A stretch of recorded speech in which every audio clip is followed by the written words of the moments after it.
Hello, xin chào các bạn đã quay trở lại với review 5 phút. Một vị kiếm tu sát lực mạnh nhất trong kiếm lai đã từng nói, thiên hạ kiếm tu chia làm hai, một là Ninh Diêu, hai là phần còn lại.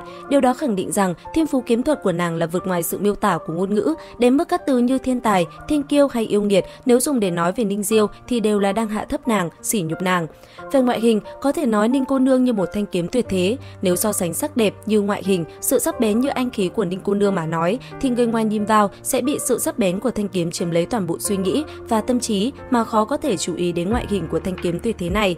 Lần đầu xuất hiện trong mắt người xem đã thể hiện ra kiếm thuật sắc bén, hành động quả quyết. Vậy, trước khi đến Ly Châu Động Thiên thì Ninh Diêu đã trải qua những gì? Quê hương của nàng là một nơi tên gọi kiếm khí trưởng thành, là nơi ngăn cách giữa hạo nhiên thiên hạ và man hoang thiên hạ. Có thể coi nơi đây là một chiến trường vạn năm, giao tranh liên tục. Cha mẹ nàng là hai đại kiếm tiên, tức là kiếm tu tiên nhân cảnh, hoặc có thể nói là 12 cảnh, trong khi kiếm tu mạnh nhất tại đây là 14 cảnh đỉnh phong.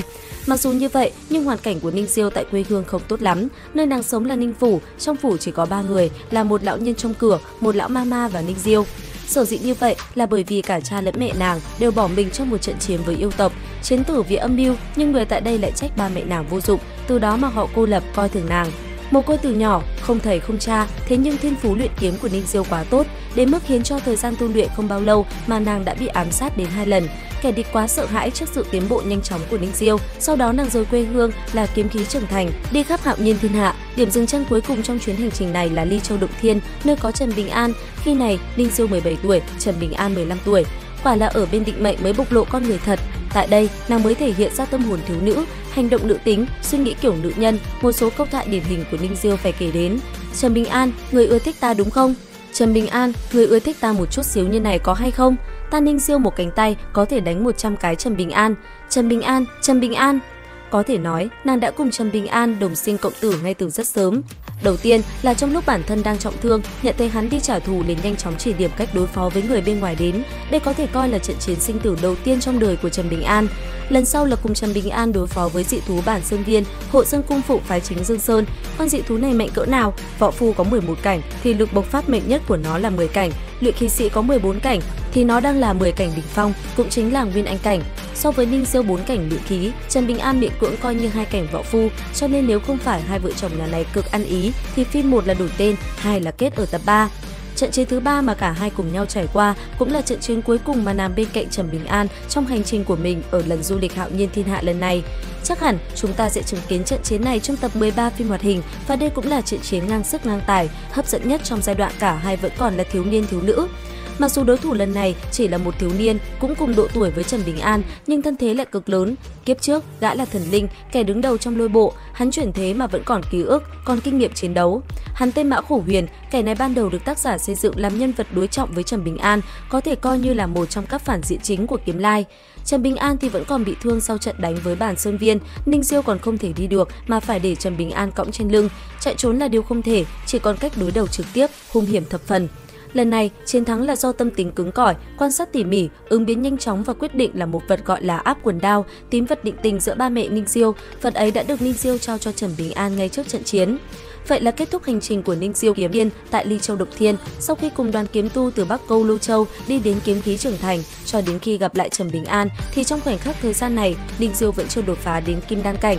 Mãi cho đến khi Trần Bình An theo lời hứa 10 năm sau quay lại đây để cùng nàng ra ngoài phía nam của kiếm khí trưởng thành, cùng chống lại man hoang, thì trong thời gian ngắn sau đó, Ninh cô nương mới đột phá kim đan cảnh trong lần tiếp đón các thiên tài kiếm tu đến từ Trung Thổ Thần Châu. Đã có lần, A Lương hỏi lão đại kiếm tiên rằng vì sao lại dùng cả tòa kiếm khí trưởng thành để áp chế việc Ninh nha đầu phá cảnh, khi mà Ninh Diêu trong nháy mắt đột phá từ kim đan đến Nguyên Anh, lại đến Nguyên Anh đỉnh phong và dừng lại tại đây mà không thể đi đến Ngọc Phác cảnh luôn. Đó là tại vì Trần Thanh Đô đã chuẩn bị cho việc nâng cả tòa kiếm khí trưởng thành đến ngũ thải thiên hạ từ rất lâu, mà một vị luyện khí sĩ trên 5 cảnh, tức là từ Ngọc Phác cảnh trở lên, thì sẽ không thể phi thăng cùng với kiếm khí trưởng thành. Đây là lý do chính khiến cho lão đại kiếm tiên dùng thiên thời của cả tòa thành này áp chế cảnh giới của Ninh Diêu trong suốt thời gian qua. Sau khi Trần Thanh Đô dùng một kiếm chém ra màn trời, trực tiếp đem cả tòa kiếm khí trưởng thành phi thăng đến ngũ thải thiên hạ, thì đã bị man hoang đại tổ chặt đứt mất một nửa trưởng thành, lưu lại tại man hoang. Đến ngũ thải thiên hạ, do không còn sự áp chế nữa nên Ninh Diêu phá cảnh cực nhanh. Ngọc Phác, tiên nhân cho đến phi thăng đều tốn thời gian không đáng kể. Ninh Kiếm Tiên trở thành người đứng đầu tòa thiên hạ này. Lúc này, đối nghịch với Ninh Diêu là sẽ bị đại đạo của cả ngũ thải thiên hạ bài xích. Lúc này, nói Ninh Diêu hợp đạo với tòa thiên hạ này thì cũng không phải là quá sai.